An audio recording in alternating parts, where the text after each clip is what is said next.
Shocking. Absolutely shocking experience. Will the almighty Red Bull fail in Japan just like they did in Singapore? Well, the simple answer is no.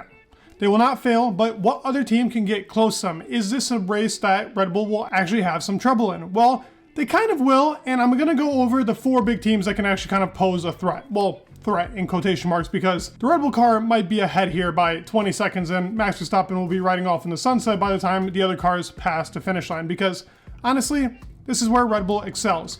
No big curbs, they don't have to put the floor at a certain level to where the car feels unsteady or not how it usually is. This is Red Bull's, well, we can practically say home ground.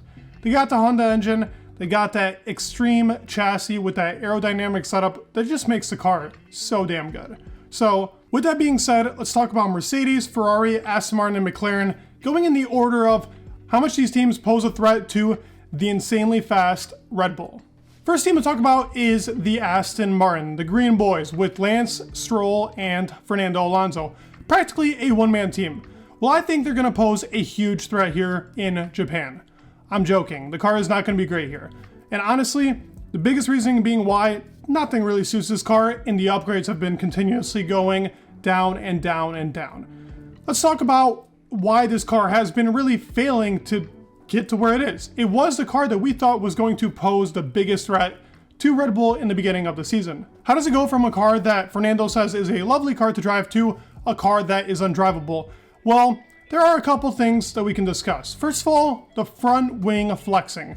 They were the first team to actually get striked by this, and my thought process was when they actually enforce this rule, they would be a team that does not get stricken down by it, because they were like, oh, we fixed it, we already went through the process of it.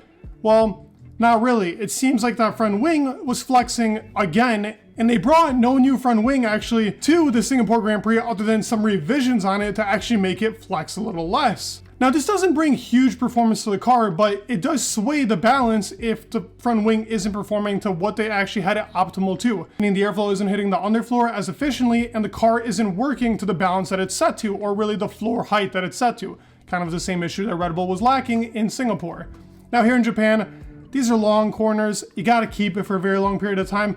I don't really expect much out of here. Lance Stroll probably hitting a solid P17, and Fernando, we hope for points here. Watch me be wrong. I mean, I feel like in this season, I've gotten a lot of things wrong when it comes to where these teams are going to be and where each team can kind of lay it down and actually show their track performance. But I can quite confidently say that Aston Martin shouldn't be strong here unless they introduce something insane to the car and bring a AMR 24 here. But let's see, the upgrades have been weak. They haven't been working. They need to look off of another team. Let's discuss the other 3. Next team to talk about is Ferrari. And yes, in my opinion, this car has been the second strongest car in general throughout the year, and probably the biggest challenger to Red Bull in qualifying. When it comes to race trim, this car just isn't there yet. Singapore favored them because Carlos Sainz was ahead and he dictated the pace of every other driver. I mean, as you saw, it was a huge train from P1 to P20. This only happened because Carlos was first. If it was Mercedes, they would have ridden off into the sunset, or really, the nighttime there. Regardless, it hasn't been a very insane season for Ferrari. Some ups, some downs. It is a fast car. It just has that big tire degradation problem, which really makes the car, unfortunately, not as good as it needs to be. That doesn't mean that the car doesn't have extreme performances like here in Singapore, where Carlos Sainz did a smooth operator and really got that W. He was amazing in this race, and Ferrari in general had a great strategy, so I gotta commend them there. But that doesn't mean that every other track, Japan being one, I think Brazil might be another weaker one, it's tracks where the slow speed and straights are very dominant. Now here in Singapore, there really aren't that many straights. With this new layout, it kind of helped them out, and the change of direction in the car is very slick. That is the thing about Ferrari that actually gives them a huge strength. Even better than Red Bull, they can change that direction of the car very well while keeping up the heat in their tires. But they lack in parts where, same thing Aston Martin lacks in, you have to hold the corner for longer. I don't think they're going to be really bad here, but it won't be a track like Singapore, and I do think 2 other teams are stronger coming in here. Next team to talk about is the Mercedes squad. I think this is going to be a very big performance for them here. Now in Singapore, they were probably the fastest car there. On race pace, they actually were. George and Lewis were flying, and it was so sick to see them flying through those night lights with those black liveries.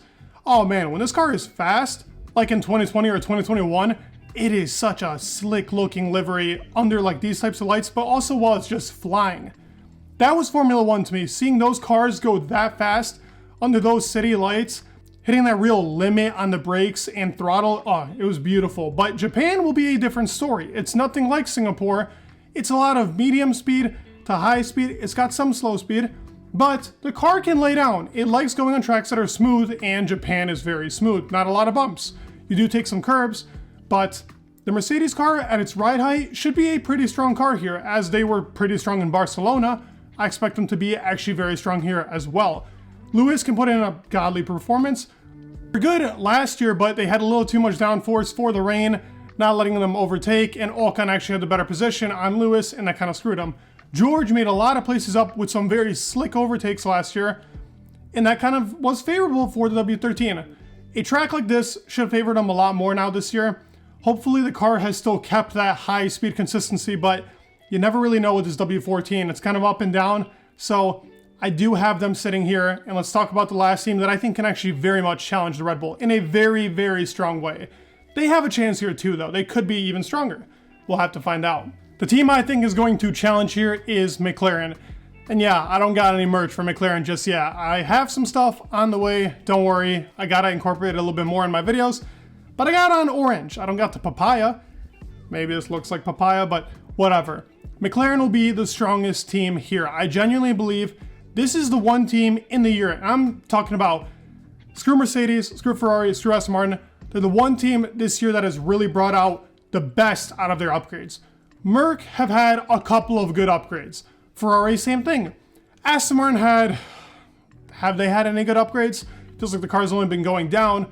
Only Canada was like a boost. And then I don't know what happened, but it's a weird setting for Aston Martin. But McLaren, I mean, Baku came, they improved.